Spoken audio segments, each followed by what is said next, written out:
What's going on, guys, today? So this is part of my new how-to series, or how to play, and today we're going to do Dark Worlds. Why Dark Worlds is because people get confused, new players get confused on how to play Dark Worlds, and how to play the deck, and what cards do, and the difference between cost discarding and effect discarding. But first, you have to get to know the cards and what they do.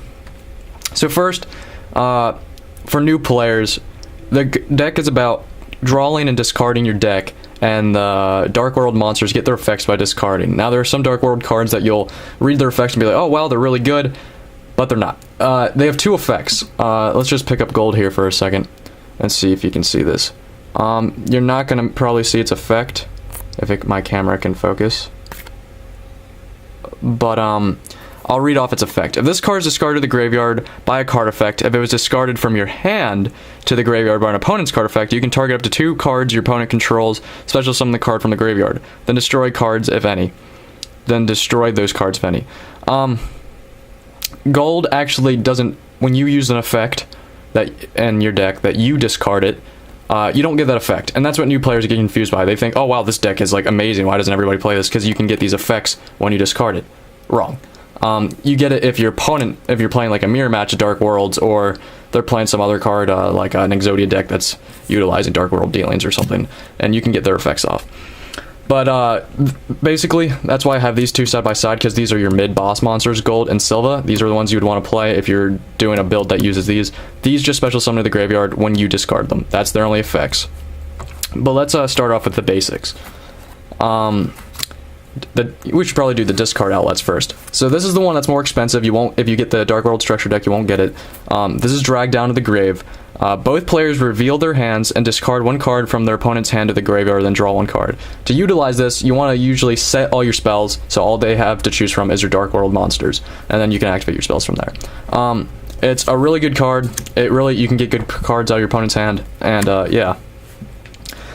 This is also when it comes into play. Here, we'll do Dark World dealers. This is your main. You want to play 3 of these. You want to play 3 of all these, except this card. I'll get to that. This is a standard. But each player draws 1 card. Each player discards 1 card. For this is what brings up the effect that there's a difference between cost effect and card effect. Since it says you discard afterwards, it's usually card effect, unless if it specifies. If it's usually you discard before what your effect gets, like hand destruction, that's a cost, because in hand destruction you have to discard 2 cards, then you get to draw 2, you and your opponent discard 2. Raigeki Break is another example. Discard 1 card, then destroy 1 monster. Dark Core, discard 1 card, banish 1 monster. Those, you do not get the effects of Dark World monsters when it is a cost. If it's an effect, you get its effect. You get the Dark World's effects. Gates, field spell, you play 3 of these, and it's really good. All Fiend monsters gain 300 attack, all Dark Worlds are Fiends. 300 attack and defense. Once per turn, you can banish 1 Fiend-type monster from your graveyard, which you'd usually want to do Huntsman, we'll get to him, or a Snow after you used him. Banish 1 Fiend-type monster from your graveyard, and discard 1 Fiend-type monster from your hand. You get to discard as an effect, and then you get to draw a card, which speeds up your deck. You want to play 3 of each of these. You can usually get these in the structure deck. If not, you buy them individually off Amazon or eBay or wherever you want to go, Troll and Toad. And they're kind of expensive because Dark Worlds is a good deck, especially when you go super rare versions of them and secret rare. But these are really good. These are the main ones you want to play Dark Worlds. There's some other ones I'll put on screen right now, but you could play. They're not, you don't really get to discard, and they can kind of be not so useful. Now we get to the Cheerful Coffin. This card is, you can decide to play. I play 1, mostly because Card Destruction is now banned, which before Card Destruction in Dark Worlds was a very good card, because both players discarded all their cards, and it was by a card effect. You can discard up to 3 monster cards from your hand to the graveyard. There's no drawing effect from it, but it's kind of useful to get rid of some monsters and get some effects off. Now, this isn't a spell, but it's a monster. You can play 1 or 2. I think I'm playing 1 right now. Trance Archfiend. Once per turn, you can discard 1 Fiend-type monster from your hand. This card gains 500 attack. With Gates, that makes it a 2300 beater. And then you can target 1 of your banished dark monsters and add that target to your hand when this card is destroyed and sent to the graveyard. So he's really good to get off effects. Now, let's get to the main Dark World monsters and what they do and why you need them. Beige, the Huntsman. This speeds up your deck. You play 3 of them. You play 3 of all these, except we'll get to these. 3 Beige. Oh no, this is Brow the Huntsman. Why did I say Beige? I'm sorry. Fix. Brow. When this card is discarded to the graveyard by a card effect, draw 1 card, plus another card if this card was discarded from your hand to the graveyard by an opponent's card effect. So this is, if they're playing against Dark Worlds or they're playing something else that you discard by a card effect, you get to draw 2 cards off this. It's like a Pot of Greed. Otherwise, you discard him, you get to draw a card. He's good, and he speeds up the deck and thins it down. And he's good for banishing with gates. We'll actually get to Beige later. Snow. He's your searcher. He's your Rhoda. When he's discarded, you can add you can add a Dark World card from your deck to your hand.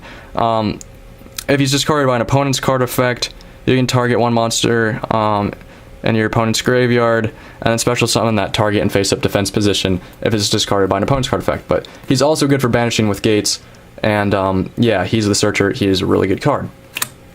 Now here, I'm going to be talking about your mid-boss. These both have effects.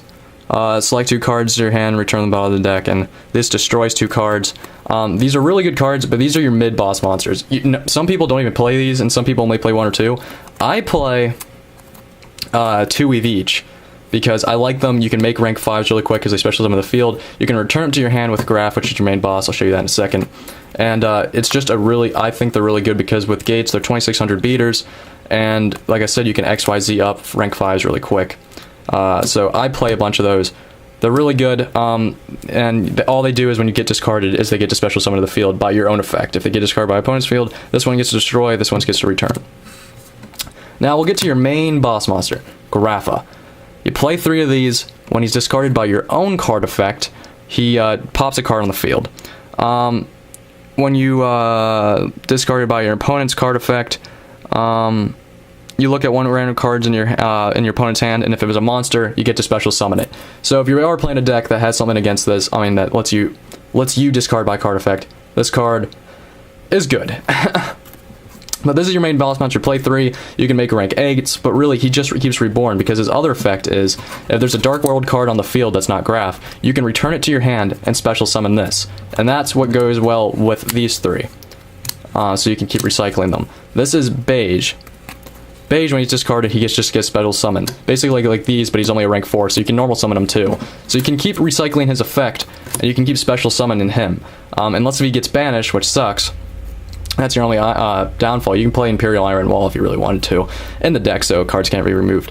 But yeah, these, it's just good because you can return this back to your hand, then you can discard and special summon him. You can normal summon him, special summon him, and then you can use like a Dark World dealing, special summon again. If you have another Graph in your graveyard, yeah. So that's the deck. These are your main bosses. This is what you want to get out, and basically the deck is storming the field and popping with this card, because when you discard it, you get to pop an opponent's card, and you just keep bringing them back, because even if you get Mirror Forced or something else, Solemn Warning or anything, you can bring them back. Other cards to play in the deck to speed it up. Upstart Goblin. You want to play 3 of these. Basically shortens your deck into 37 cards. Your opponent gains 1,000 life points. It's not that big of a deal. Another card to get Graph into the grave you want to play is 1 Foolish Burial. You can get Graph in the graveyard. Yeah, you don't get to use it as a popping effect, but you can special summon him out and get field advantage really quick if you get a first turn Foolish Burial and you have a normal summon with any of your Dark Worlds. And a card that most people want to play is Eradicator Epidemic Virus. All these Dark Worlds are Darks, and with Snow and Grapha and Gold, and with gates, they're all 2,000. With Gold and Silva and Grapha, their attacks are over 2,500, and you can destroy spellbooks, you can destroy a lot of decks. This is a really good card. And another card you want to play because the deck speeds up is 3 Reckless Greeds. You don't have to, you can play more control based and have more traps. I play 3 Jar of Greeds and 3 Reckless Greeds. I have no traps at all. This is pure speed, and it usually works because I call mine an OTK variant. That deck profile is on my channel. I don't know if I play the Jar of Greeds in that deck profile, but yes, 3 Reckless Greeds to speed up your deck. And it's all about speeding up. One card you can play, some people don't like it because you banish a dark, is Allure of Darkness. You draw 2 cards and you banish 1 dark monster from your hand. It speeds up the deck too. I like playing it because I don't really mind banishing one of my darks. I usually use it on Trance Archfiend. It's a very good card. And then, if you're really new to the game, you don't know, play one Dark Hole. I'm not doing a deck profile, and I'm just saying cards that you can use. There's other cards that I'll bring up right now. Into the Void. I'll show you that. There. And then this card, it's a little slower, but it's like a card destruction. Morphine Jar. Except card destruction, you only get to draw the cards that you discarded. Morphine Jar, flip up. So if you first turn of a game and the opponent doesn't know what you're playing and you draw this is a good card. I play it. Flip, both players discard all cards to their hands and then draw 5. This is usually used in older Dark World builds. Some people still play it. I like to play it.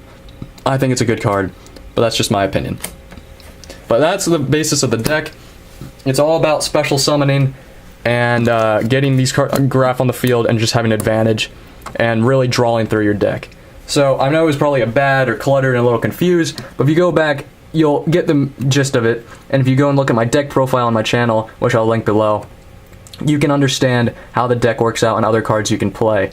So I want to thank you for watching. Please check out my channel for more how-tos, for more decks when I do more decks, and for deck profiles and other card discussions. And like the video if you like it, and subscribe if you like more of my content. Thank you for watching.